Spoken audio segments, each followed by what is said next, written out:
Okay, so this is going to be a short part two to our discussion on world systems theory.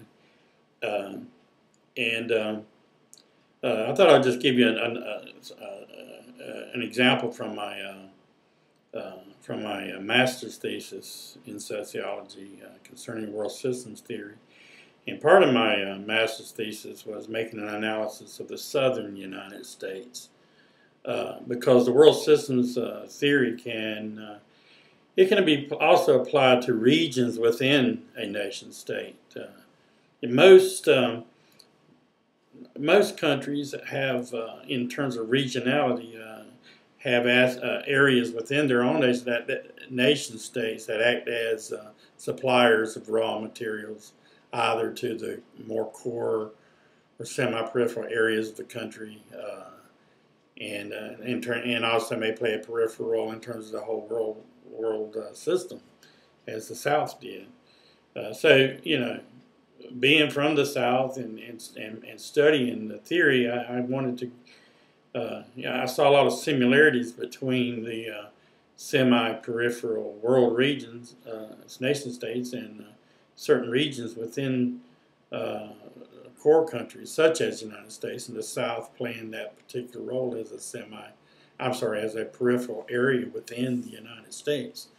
And because my central question, the question is why has the South always lagged behind in development with the rest of the country? And I think that world systems theory gives us one way of thinking about in a functionalist fashion. What was the function of the Southern economy historically that made it such that it played a peripheral role and became never developed industrially for all the way until much later than, say, for example, the industrialized Northeast. It's a complicated history. World systems theorists have looked at, for example, as in terms of the Civil War, as a conflict between the industrialized and Northeast and a sort of backward-looking agricultural society in the South, and which one of these were going to win out. And so, there's a lot of complexity to this story, but in simplifying, the South historically played a peripheral role. If you take, for example, the Industrial Revolution. During the Industrial Revolution, England was the hegemonic country. The burgeoning industrial order needed lots of raw materials. And where did they go to get those? They got them from their colonies, right? And the South was certainly an area that, much like the Caribbean basin, played an important role with the plantation-style economy and slavery. Functionally played an important role in the development of industrial capitalism. And so one of the findings would be that, we're used to thinking of the Southern plantation-style economy as being sort of this isolated sort of situation, but really it played a linkage in this world system of core and peripheral colonies in contributing to the development of industrial capitalism. So we can say that the South, during the antebellum years and during the slavery period, that basically American slaves from their labor producing that monocrop of cotton, and that cotton then being shipped as raw material to the burgeoning industrial, the factory system in England that depended on that cotton basically their early industries were cotton mills, yarn mills. So we can say that slavery in the United States directly contributed to the development of industrial capitalism. And so while the plantation system contributed to the wealth of the planter class in the South, it also, on a much broader worldwide scale, also contributed to the development of industrial capitalism itself.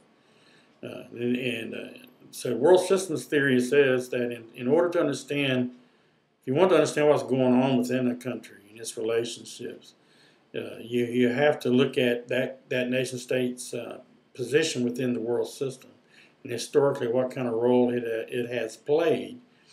For example, the Northeast of the United States, the Northeast was seen as, back in those days, was during the slavery period, was seen as semi-peripheral.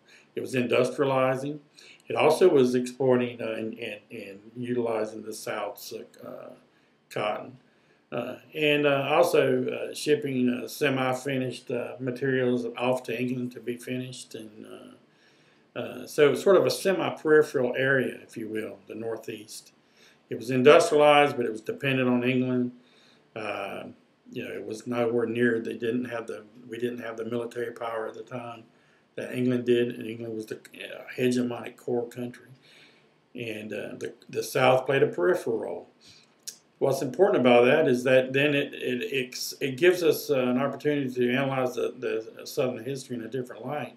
From a world system perspective, we can look at the South's development all the way up to the present, playing this role as a peripheral area, and that role really had a profound impact on the South's economic development all the way up to the present.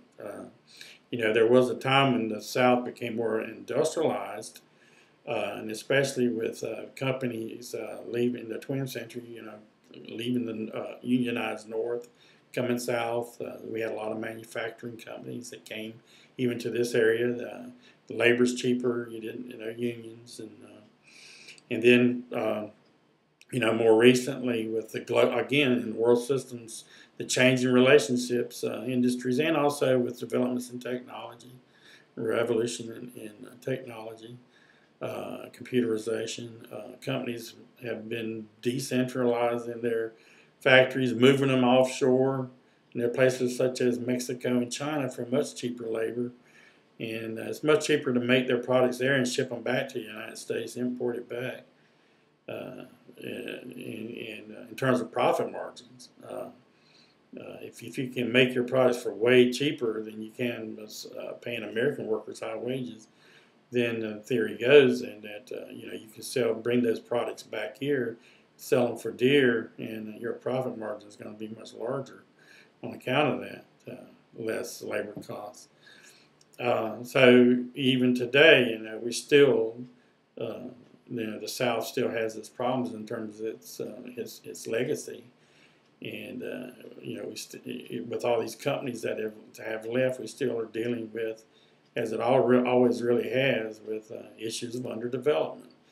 The same as since we're within a core country, we're not talking about the same level of underdevelopment as, say, some country like Haiti or other parts of Latin America or South America, for example. In terms of the semi-periphery, places like Brazil, nation states like Brazil, Korea, Taiwan, many nation states in the Pacific Rim play a semi-peripheral role. They're industrialized. A lot of the industrialization took place. A lot of the industry is from the outside. Though Brazil is really making a lot of advances lately in becoming much more in terms of energy. They're becoming more independent in terms of energy. They're becoming more of the industries are becoming more home-based.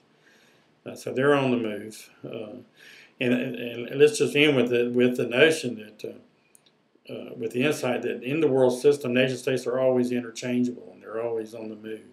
So from World War II to now, the United States has been the hegemonic nation state. And our money has been the gold standard, monetary standard, the worldwide. And now it seems that we're losing that hegemonic position in the world system. And